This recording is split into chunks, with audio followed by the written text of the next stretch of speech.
right, so good afternoon, everybody. Welcome into all of you. I don't need to introduce myself at this point. I think we've got so many teachers that have joined us for so much over the last year that you guys are well familiar with what we do here at Exploring by the Seat of Your Pants. My name's Jesse. It's so nice to have you here for our final weeks of wrap-up of the school year in Ontario and in many other places around the world.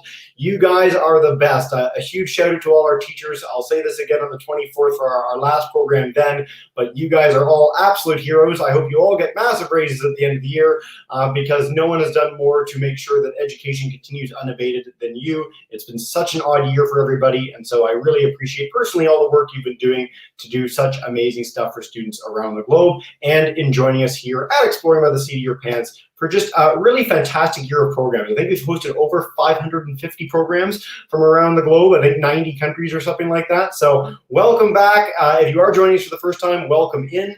It's a really fun and exciting last big week for us here.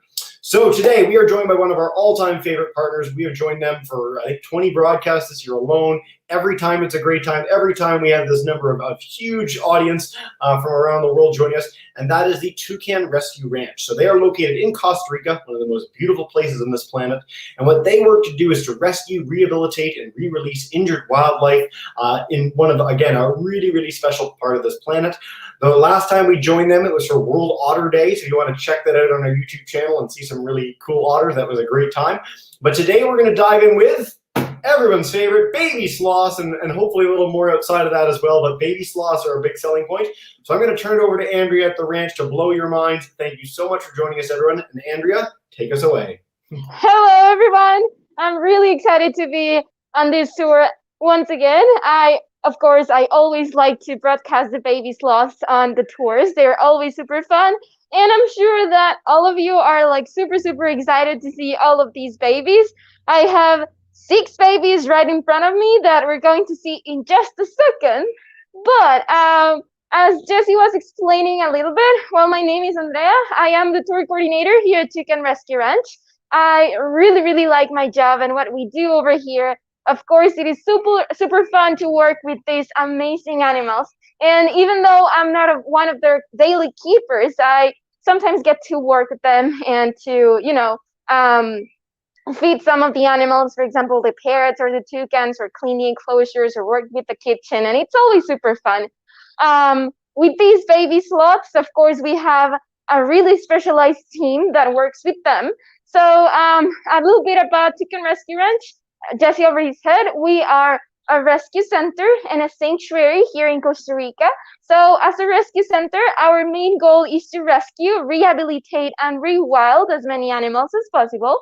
So all of the animals that we have over here, even the babies that I'm about to show you, all of them come from the wild. They are all rescues. So we had to rescue them because they were either hit by cars, they got orphaned, they were electrocuted, something else might have happened to them, or their mothers died due to something, or they were either confiscated by the police or surrendered by their previous owners. So these babies, all of them came here. With most of them, we don't know exactly what happened to their mothers. We just received a call from people saying that they found a baby by themselves. So they just rescued the baby and brought them to us, because they know that we have a wonderful rehabilitation and rewilding program for the baby sloths. And so if an animal, it's not the case with these babies, I hope, but if an animal cannot go back into the wild, then we will provide them with sanctuary and a safe home for the rest of their lives over here at the ranch. So without more waiting for you guys, let me just switch my camera over here and hand it over to the babies. Let's see. And there you go. So over here. Oh, they disappeared entirely. Switching the camera didn't work so well. Oh no. We'll get her back in a minute. The good thing with the Toucan Rescue Ranch is they have great connectivity. So even when they cut out occasionally, they pop right back in. And speak of the devil, there you go. Sorry about that. That's the wrong button. That's funny. Keep it going. See, the babies didn't want to be on camera maybe for that second, but now we're going to get them back. Yeah. So Perfect. just give me 1 second. There you go. There we go. There you go. So these are the baby sloths that we have over here. We take care of these babies. The keepers over here, they're like their surrogate mothers. These babies are super, super adorable. Just let me do. So, as I was telling you guys, we have 6 babies under our care right now. This is the baby Helga, actually. This is baby Anne. Oh, that's a huge yawn that she's giving us. Super, super adorable as always. Then we have baby Kitus. Baby Kitus has a really, really huge belly. So it might have been that he's just either fat because he loves to eat, he loves his milk, or it can also be that, well, it's time for him to go to the bathroom. I don't know which of those. Oh, one of the keepers, Jillian, she's just telling me that he just needs to go to the bathroom. So, about the babies going to the bathroom and sloths going to the bathroom, these guys only go to the bathroom once a week in the wild. So, can you guys imagine just going once a week to the bathroom? You would probably feel like super bloated, and your belly would probably look like Kyros's belly over here. But they're designed because they have a really, really slow metabolism and a really slow digestive system. So that's why it takes so long to digest all of the leaves that they have eaten. And yeah, he has like the most huge belly that I have ever seen in a baby. He's about to explode, basically. um, so that's baby Anne scratching her belly. I have 2 other babies over here. So we have baby Kronos. This is actually my favorite baby. He is the cutest baby you can ever meet. Although he is quite aggressive. I know that some of the keepers are not quite fond of him because he can get pretty aggressive. But he's really adorable. And then we have Mini May eating some leaves over there. And Kakot should be somewhere around those leaves underneath. So let's see what we can talk about these guys. Well, you see Anne scratching her belly. There are actually so many different things to say about the sloths because they are really, really interesting animals, of course. So before we start talking about sloths, let's talk a little bit more about our program. So with our rewilding program for the baby sloths, we want them to go back into the wild. We're just raising them over here. This girl is quite sleepy. She's yawning a lot. Um, so depending on the age that we receive the babies, we have to put them on different stages. As I understand, most of our viewers or all of our viewers, they are on school. So these guys also go to school. Right now, these babies are on elementary school. So these stages, so for example, if we receive a newborn baby or a premature baby, we put them on the nursery. Over there, we have incubators in case we need to put the babies over there, or in case they're really, really premature babies. Um, then when they are 1 to 3 months of age, they stay on preschool. And so the nursery and preschool are at our founder's house, Leslie. She lives here at the property and she's the one that takes care of the baby sloths and other baby animals. She's now raising a couple different species, not only sloths. And then when they turn 3 to 4 months of age, they come here to the elementary school. So as you guys can see, elementary school is a huge structure specialized for these babies that we have built. So as you guys can see, they have lots of branches and ropes where they can climb on. And the keepers always make sure that these babies have fresh leaves all over their structure. So whenever they're hungry, they just come up here and start looking for their food, which is, of course, something that we want for the babies because of course they need to learn that if they are hungry, they need to go and look for their food. That's a natural instinct. Then when they turn 6 months or 7 months of age, they will go to middle school. Over there, they will learn how to cope with the environment. So they will be outside for quite a while. They will receive sun, rain, thunderstorms, and stuff like that. Then, when they are a year old, they go to high school. When they get to a year and a half old, they go to college, which is in another property that we own called the release site. So the release site is a really, really big property about an hour away from here on the Caribbean lowlands of Costa Rica. And over there, we have really big enclosures with a more natural environment. And these guys get to be like super close to the forest where they will live. So after a while of living there on the release site and being monitored by, oh, I see a small fight over here over food. As they are being monitored by our vets and keepers on the release site, that's a big yawn. uh, they get to see if they have what it takes to survive once again into the wild. So it can take up to 2 years for these babies to go back into the wild, which is amazing. Most of them, they go back without any trouble at all. Um, it looks like Kronos is smiling. Can you see why he's my favorite baby? um, so yeah, we have almost like a 90% success rate of rewilding baby sloths, which is amazing. And of course, since we have to rescue baby sloths, we also have to rescue the adult sloths. The adult sloths come here from different reasons as well.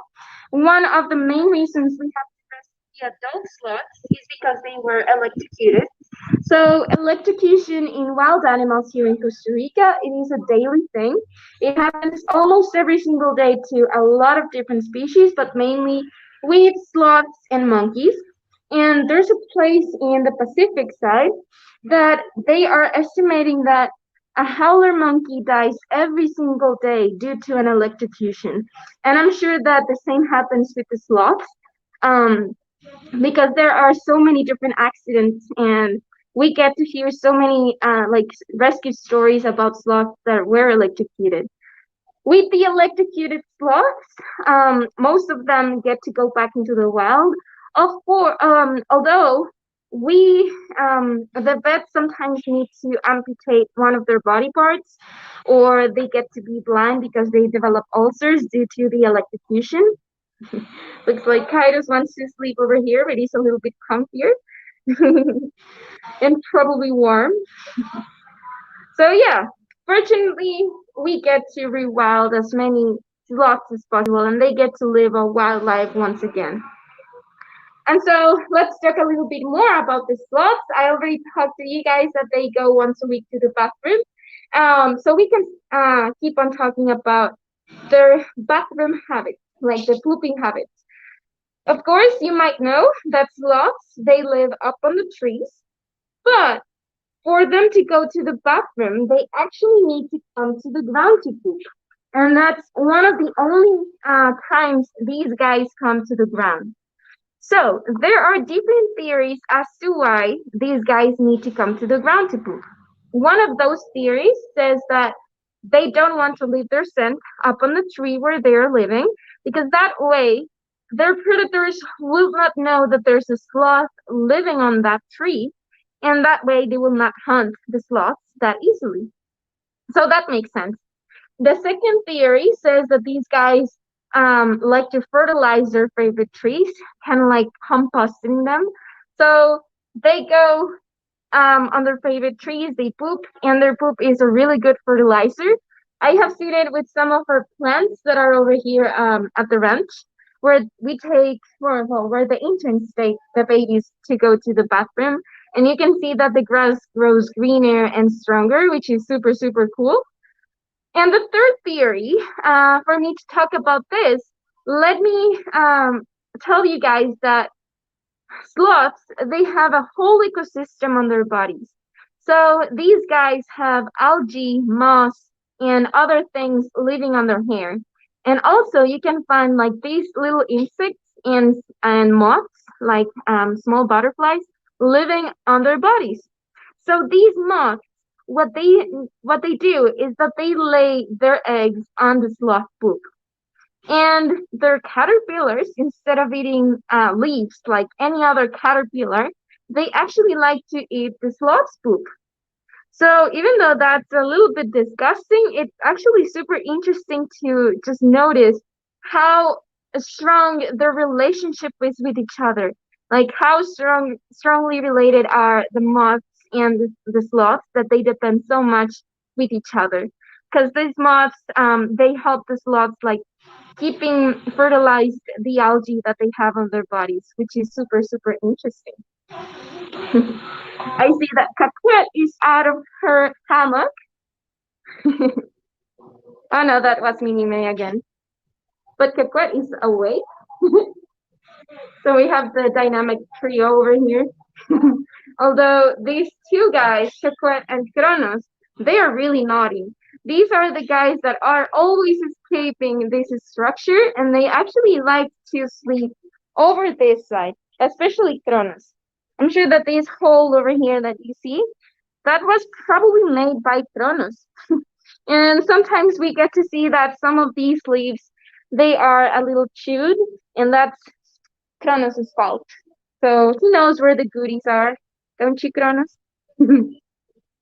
Yep. So, in the world, there are 6 different species of sloths. They are divided into 2 groups. So we have the 2-finger sloth and the 3-finger sloth. Over here, these babies that you're seeing, these are 2-finger sloths. But if you ever see one, you will notice that you can see 2 fingers over here, but 3 fingers over here. So what's happening? So what happens is that on their hands, it varies. So these guys only have 2 fingers on their hands, but they have 3 fingers on their toes, on their feet, like that. With the 3-finger sloths, we're going to go and see the 3-finger sloth babies in just a little while. Those guys have 3 fingers on their hands and 3 fingers on their toes. And there are also so many different other differences. So if you guys are familiar with the movie Zootopia from Disney, if you remember Flash the Sloth is actually a 3-finger sloth. So when we go and see the 3-fingered baby sloths, you will get to see how similar they look from Flash. So Jesse, before I move on to the 3-finger sloths, I don't know if there are any questions. I mean, there's all sorts of questions. YouTube's been insane. So welcome into our, I think, 30+ classrooms that are joining us on YouTube right now, which is wild. What I'll do, I think, is go through our 3 live groups, take some questions from them, and then we'll go explore some other animals. And if people have more sloth questions at the end, we can do it that way. Does that sound good? Yeah, it sounds great. Excellent. So Miss Ayers' class, if you want to kick us off with a question, come on in and share away. Okay, thank you so much, Jesse, and thank you so much, Andrea and Toucan Rescue Ranch. We're very excited to visit you from Scarborough, Ontario, our school, General Crerar. And our students brainstormed a question before the visit, and it was, how fast or slow do sloths actually move? Okay, so that's a really, really nice question. So it depends. Most of the times they can be seen moving slowly and really, really slowly, because as I was saying, these guys have a really slow digestive system and a really slow metabolism, so that makes them a little smaller. So compare it, for example, to a hummingbird. Hummingbirds, they have a really fast metabolism, and that's why they move so fast, but these guys move really slow. Although, whenever they want to, or whenever they're feeling threatened by some predator, for example, or even a human, they can be actually quite fast when moving. 2-finger sloths typically are a little more faster than the 3-finger sloths. 3-finger sloths move a little slower, so you will see that. But with these guys, it can take like a matter of seconds if they are determined to get somewhere, or if there's milk involved, for example, that you can see them moving around like super, super fast from one branch to the other, which is really funny to see. And also, just to finish this answer, a really fun fact is that sloths, they are actually faster on water by swimming rather than climbing or when crawling on the floor. I love that you mentioned that. So few people think of sloth swimming, and I think it was Planet Earth 2. I could be wrong. One of the recent BBC series had sloth swimming between mangroves. Super, super cool. They're such neat animals. I just love them. Let's head to Ms. Barrows' class. If you guys have one for us, come on in. I'll just unmute that microphone, and Mr. Markwick will come to you in just a minute. Hey, Ms. Barrows. Hi, how are you? Thank you so much for having us today. And we're here from Toronto and from Grade 1, our superstars. There's a lot of questions going on for us. We're asking a lot of questions about the sloths and their bathroom and their bathroom habits. And there's a lot of questions about what happens and how does that happen. So they have really slow bowel movements, so their intestines move a little slower. And also, since these guys feed mainly on leaves, just like this one's, it can take a little while longer for them to digest those leaves. So same as cows, these guys have multiple stomachs. So they have 4 chambers on their stomach. It is super cool to see that, like in pictures of surgeries and stuff like that. And on each chamber on their stomach, they have these friendly bacteria that will help them process all of the leaves that they have been eating. So it's basically thanks to these bacteria that they get to digest all of the leaves that they eat. One of the programs we had, I forget when this was, maybe like a year and a half ago, but Daniel was filming, and one of the sloths was actually going to the bathroom. So we were doing this whole presentation. He's like, wait, the sloth is pooping, and like walked over and filmed it, and this other sloth like grabbed his back. It's one of my favorite moments in the history of the program. Let's go to Mr. Markwick, and then we'll go explore some other wildlife together, which is pretty exciting. Yeah, sure. Come on in. Hi there, Andrew. Thanks for the presentation. It's fantastic. Those baby sloths are just adorable. I've got a student here, Cooper, in grade 4. He's from Lively, Ontario, and he'd like to ask 2 questions. Okay. My first question is, how many sloths do you save a year? Oh, wow. Well, it varies. Some years we need to rescue a lot more than others. In some years, both with babies and adults, we can get to rescue more than 50. So as I said, it varies. Also, it varies according to the week. Some weeks we are busier than others. So some weeks, and I have seen that, some weeks we get to rescue like up to 7 or 8 sloths on just 1 week. With the adults, most of them were electrocuted, which is really, really sad. So the clinic and also Leslie and the keepers, they get quite hectic over here working with these babies and all of the adults that they have to receive.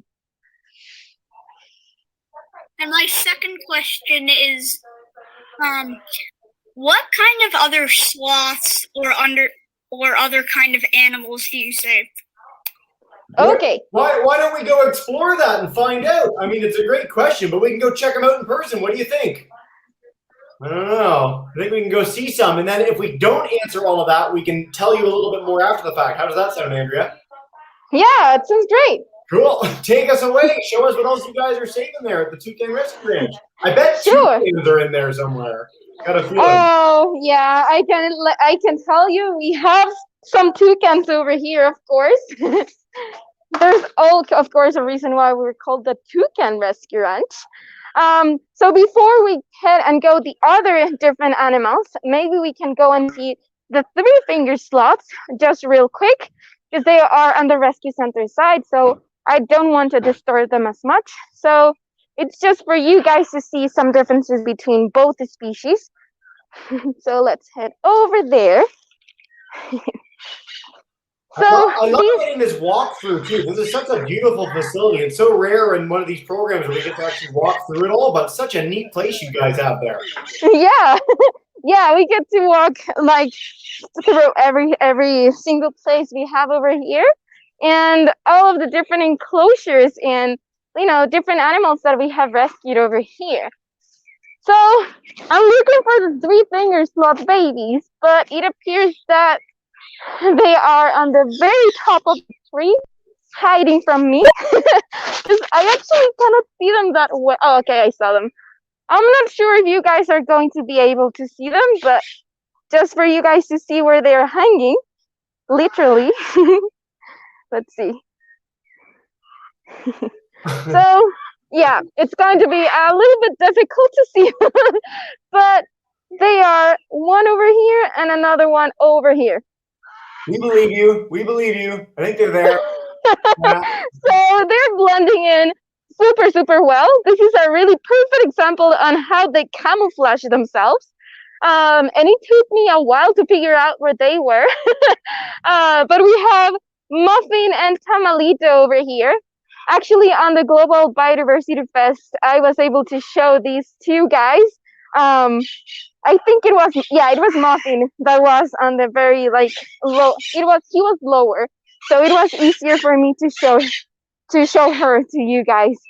So now that we were not able to see those guys, and I'm sorry about that, but sloths are sloths.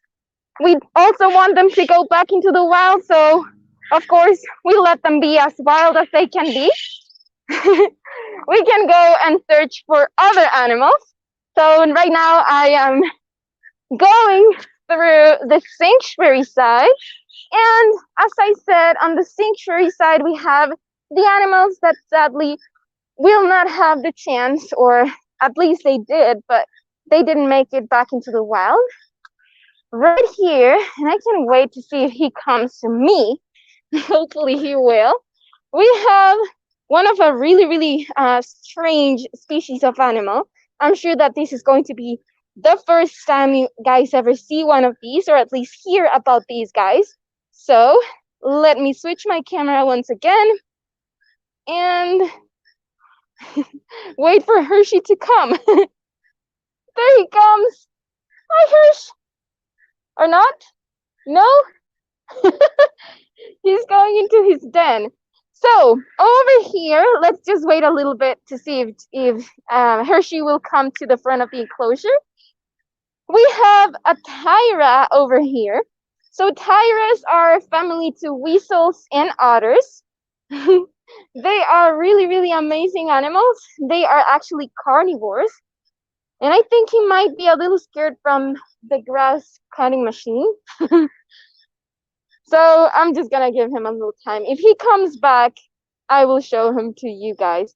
But these guys are really, really amazing. They are actually predators. They're really, really amazing hunters. And even though they are classified under carnivore animals, they are actually more like omnivores, which means that just like they eat meat, they actually can also eat some other things. For example, fruits, insects, and some other things. Here at the ranch, Hershey loves sweet papaya. It's one of his favorite things to eat over here. So I'm just gonna give him a couple of minutes to see if he will come out. And while we wait, I can definitely show you guys some of our really colorful birds and do a close-up of really sweet Lorena. Oh, and what? You want to talk? You want to do the tour as well? Yeah. So this is Shiny. Shiny's talking right now.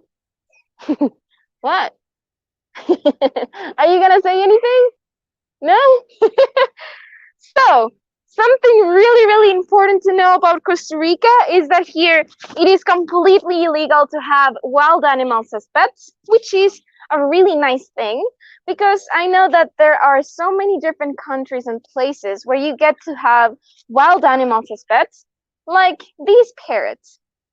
Now with social media, I have actually gotten to see that there's a lot of people who have yellow-naped parrots in other countries as pets, especially in the US. I have seen a lot of them. So, of course, even though they are illegal to have as pets here in Costa Rica, there's still a lot of people who have them as pets.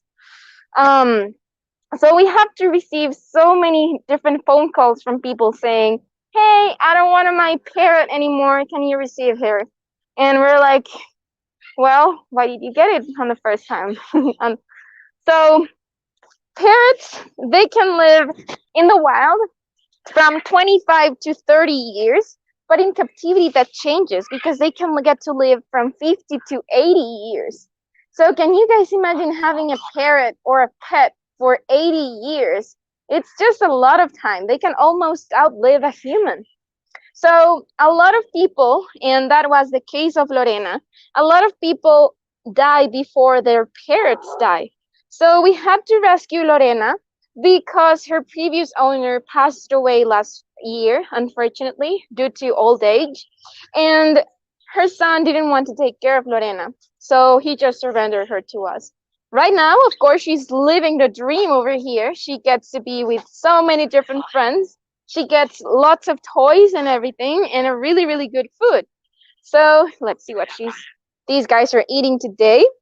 I see some zucchini, some squash, some papaya, bananas, and corn, and different other fruits and vegetables. So something really cool about the parrots is that with that really strong and sharp beak that you can see, they actually can like squeeze seeds, for example. So if they want to eat a nut, and that happens even more with the macaws, if they want to eat a nut, they can just smash the nut with their beaks. That's strong they are. I don't know if there are any questions, Jesse? Yeah, well, what we can do, Andrea, is just dive in general. You've had the chance to show us some really beautiful animals and tell us a few more stories. We've got about 15 minutes left, so we'll dive back in with our live classes. We'll take questions from the chat bar, and if any of those questions spark anything or make you want to tell us a little about anything more or take us back to the Tyra, all the better. But if we can begin, I know Mr. Dunn's class in Sudbury wanted to know a question that I always love to share in these broadcasts. You were talking earlier about the sloths getting electrocuted a lot. That's a big issue for them. Is there anything being done to prevent them from being electrocuted, or how are you guys working with that issue? Okay, so yes and no. There are some things that are being done and some things that should be done. So the responsibility basically belongs to the electrical companies because they are the ones who install all of these electrical wires on the power lines, and they don't insulate them. So that's why the animals get electrocuted.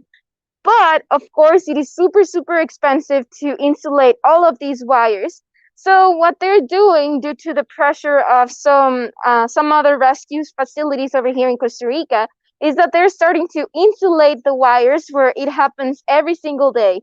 So for example, in this other place where a monkey dies every single day, in Nosara Beach, they're trying to insulate some of the wires. And then we, Toucan Rescue Ranch, we're trying to work with the electrical company that works here in Heredia, where we are located. It's called the ESDH. So these guys, they helped us build some wildlife bridges or sloth bridges in a community nearby. So the sloths and some other animals can take advantage of that. And so they don't have to like cross with the wires, they can cross with these wildlife bridges, which is a really nice thing. Very, very cool. I'm really heartened to hear that you guys are working on some of those hot spots of electrocution to try and prevent that from happening, and hopefully it gets rolled out in a bigger way. Costa Rica, and I highlight this every Rescue Ranch broadcast, is one of the world gold standards for environmental protection.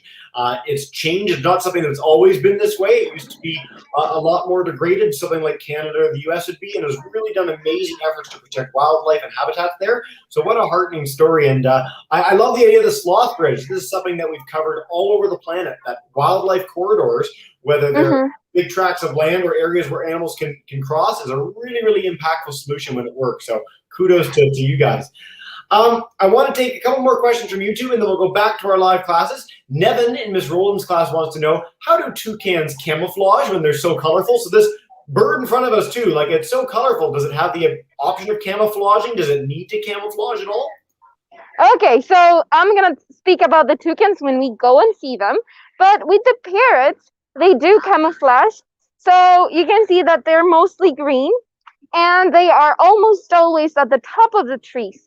And so trees have green leaves mostly, so they can camouflage quite well over there. Even with the parakeets, and this has happened to me a couple times. Where I live, there's a park, and we get a lot of different, like 2 different species of parakeets over there. And sometimes I am with the park with my dogs and everything, and I'm just hearing like some chewing sounds or some cracking sounds, and I don't know where they are coming from. And I see up in the tree, and I don't see anything. But then when they start moving or when they fly away, I just get to see all of these parakeets that were on the tree, and I didn't see them. So they were quite invisible. So that's pretty cool. It's a very neat idea. Some of the things you would think would never camouflage can in certain circumstances. I've always thought tigers look so vibrant and so bright. And if you see a tiger in the long grass, it completely disappears. So very cool analogy. And thank you for that, Andrea. All right. Yeah. One more from YouTube. We'll go back to our live groups. There's over 300 people in groups watching today. So well over 1,000 kids with all our classrooms here. So exciting. Miss Holman's class wants to know something we've never had as a question before. How are parrots affected by aging since they live so very long? Do they get hearing loss? Does their sight deteriorate? Things that happen to people, does that happen to parrots as well? That's actually a really nice question, and I wouldn't know exactly the answer. I would say that they would probably get some hearing or eyesight problems, as we do. With these guys, the ones on that enclosure, they are considered geriatric parrots. So they're considered older parrots because they are more than 25, 30 years old, as far as we know. Lorita, one of our oldest parrots, she's 50 years old or so. And so that enclosure is custom made for geriatric parrots, and especially parrots that never learned how to fly. So you're probably wondering, how does a bird doesn't know how to fly? But it happens. So most of them, as they were kept as pets, they were kept in a really, really small space or a really small cage. So they never had the opportunity to have like this really long space or really large space where they could learn how to fly. So their wings are not working as well as they should. And that enclosure is custom made because they have branches that go all the way on their enclosure. So if they want to go from one side to another, they just can start climbing or walking from one branch to another. So of course, we always need to make sure that these guys are thriving over here. And so that's one of the custom-made things that we do for them. Fantastic. I've never heard the term geriatric parrot before. I find it kind of delightful. So how neat is that? Let's go to our live classes. We have more questions than we could possibly take in any one broadcast. So I have put in the chat for everyone the Toucan Rescue Ranch's website. So if you guys want to check that out, there's all sorts of great resources there to keep learning going. And of course, 30 plus broadcasts of them over the years. You want to hear from Andrea and others there about all these things in person. But let's go back to Ms. Ayer's class in Scarborough, and we get a toucan to check out while we're taking that question. Welcome back in, Ms. Ayer.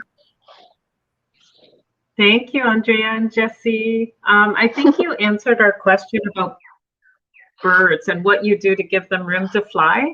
So I would ask you, Andrea, on behalf of our students in Toronto, our class, what could we do from our area of the world to help with the electrocution of animals to prevent it in Costa Rica? Is there anything we could do to help?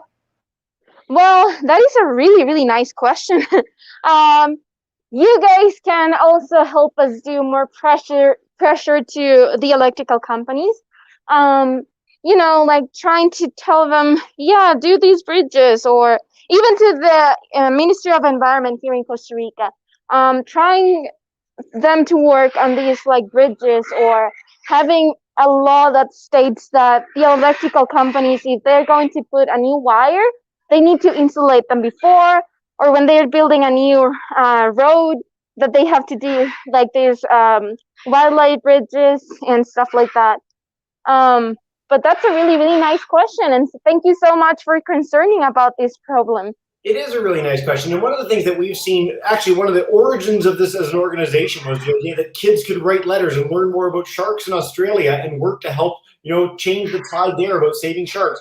So this is the thing about conservation worldwide. Lend your voice to it. Kids are doing this in a bigger way around the world than ever before. And so if you're interested in things like toucans or sloths in Costa Rica, if you're interested in sharks in Australia, if you're interested in things close to home, lend your voice to it. Write people that can help make a difference. Take actions every day that can make a difference.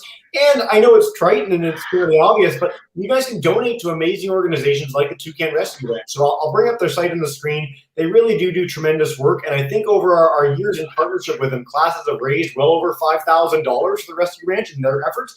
So if you guys want to do a bake sale, fundraising drive, help them, help the species locally, it's a really impressive organization as we've had the chance to see today. So consider that. Certainly a lot of fun. I ordered a t-shirt from them the other day, which will be my new swag in future broadcasts with you guys. So I'm pretty excited for that. And yeah, I appreciate the concern, guys. So thanks, Ms. Ayers-Class. All right, Ms. Barrows, we'll come back to you guys. Just unmute your mic, and we'll wrap up with Mr. Markwick in a minute.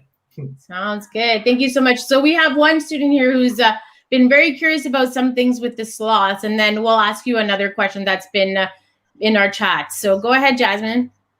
How do sloths sleep? How do they sleep? Did you want to ask your second question at the same time or after? Sure. Yeah, we were also wondering how many staff members are at the Toucan Rescue Ranch. Okay, so about the sloths sleeping, usually when they are in the wild, what they do is that they pick one branch and they curl up in a ball, and that's how they sleep, and they keep themselves warm by doing so. Or sometimes when they are really relaxed on a tree, they can just like use it as a bed. So they will lay on their backs on that branch, and it's super funny to see them. Of course, in the wild, they don't have any blankets like the ones that we provide them. But since they're babies, we want them to be comfortable and warm. As they start growing older, we take all of those hammocks and blankets away because, of course, they will not find them once they are rewilded. And with the staff members, like we don't have as many staff per se. But we rely more on volunteers and interns. So they're mainly the ones who help us around with our daily chores, like feeding the animals, cleaning the enclosures, preparing the food for the animals, building enrichment for the animals, which is a really important and super fun way for the animals to keep engaged. And have their natural habits and everything. I want to, it would be the worst job in the world to have to take the blanket away from the sloth. Like, I'm doing this for your own good. I swear the sloth's just looking at you incredulously like, why? I swear it's the best. Actually, I have a fun story about that. Yeah. I was talking to one of the keepers. She's an intern, Jillian, and she was telling me that there's one of our resident sloths, Milo, and he hates it when she goes inside to take his blankets away to change them. Like, he gets super angry and aggressive towards her, and she's like, "Don't attack me, I'm just changing them for you." So here, I would wonder if you guys did like a draw the short straw, like the employee has to do it, but no, you do what every organization does, just foist the bad job on the intern. Perfect. I feel very sorry for her, and but I love the story. That's a first for us here. Let's wrap up with Mr. Markwick. Thank you so much, Andrea. This has been so much fun, but I'll bring back in for one more question, and Mr. Markwick, take us away. Hi there. We were lucky enough to be part of some of the presentations on big cats earlier in the year. And we were just wondering if there's ever a need for you to help rehabilitate either jaguars or ocelots or anything like that. Okay, so that's a really interesting and cool question. So in Costa Rica, we have 6 different species of wildcats. Here at the ranch, we have been able to rescue 2 of those species, the ocelot and the ancilla. Ancillas are the smallest species of wildcat. We don't have a program of rewilding like cats.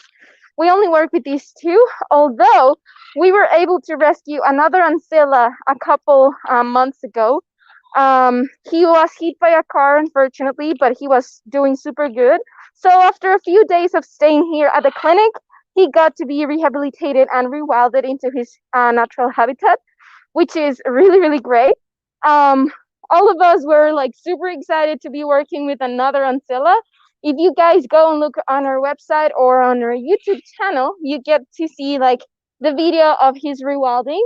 I know that there's a really cool sanctuary and rescue center called Las Pumas, and they do work with rewilding cats, especially ocelots, margays, and jaguarundis. Because with the jaguars and pumas, it's a little bit like more difficult. They had the chance to rescue like some jaguars when they were babies, but they were not able to rehabilitate them. So what happens with cats is that they get easily imprinted on people. And of course, they still have their really dangerous instincts, but it can get a little bit difficult to work with them to rewild them. It's a little easier with like the smaller species. I can try to show you guys our lady here, Felicia. She is sleeping on top of her platform over there. I don't know if you will get to see her, but she's here sleeping. She is our ocelot, and same as many other cats in the world, she was being kept as a pet. And that's something that all of us can work and, to improve in the world. So there's a lot of people who have tigers, lions, servals, caracals, ocelots, and many other species of wildcats as pets in the whole world. And some of these people, they want to profit off of those animals. And what they do is that they start having like these opportunities with people to for them to interact with the baby animals or to bottle feed them and stuff like that, which is not good at all. Felicia here, she was being kept as a pet for 9 years in downtown San Jose. San Jose is our capital city, and it's one of our busiest cities here in Costa Rica. So 9 years is a long time. It took their neighbors 9 years to just call the police and tell them that there was an ocelot. Of course, right now her owner is in jail. But yeah, it is quite unfortunate. That was a very thoughtful answer for a question that was out of the blue on species that are not your main area of expertise. So thank you so much for that, Andrea. That was a beautiful answer. I want to stress too, if anyone is really keen on big cats, Panthera is probably the world's ultimate organization on this. So check out Panthera. They're doing really incredible work to protect big cats. Of course, the reason we're here today is for you guys at the Toucan Rescue Ranch. I'll bring up your website again if people want to learn more, see all the amazing work you've done over the past year and beyond, donate, all this great stuff. Andrea, what a fun tour today, and thanks so much for sharing your passion for wildlife with us. It's been so much fun. Sure. No, thank you, Jesse, and all of you at Exploring at the Seat of Your Pants for always supporting us. You already said a little bit on how to support us. But if you guys still want to donate, go ahead. Any amount helps, of course. You as a class, you can do something really fun, and that is symbolically adopting a species or an individual animal, which is kind of like a sponsorship for these animals. So for a year, you will help us cover the costs of medical care, enrichment, food, and stuff like that. So the species that you are choosing to help can be even better over here. So I really recommend you guys on, going and looking for that. If you also want some more virtual tours, we are always offering virtual tours on our website. And yeah, I really hope that all of you enjoyed this tour. And thank you again, Jesse, for always supporting us. My absolute pleasure. We sure did enjoy. And for any teachers that have other classes joining them in a couple days, or if you just want to watch again because you loved it so much, the 24th at 1 p.m. I'll be hosting again. It's going to be so fun to head back to the Rescue Ranch twice in 1 week. So join us again if you can. Have a wonderful day. And as always, I'm going to bring in all our teacher friends today. So Miss Air, Miss Barrows, Mr. Markwick, join me in saying a big thank you and farewell to Andrea and the team.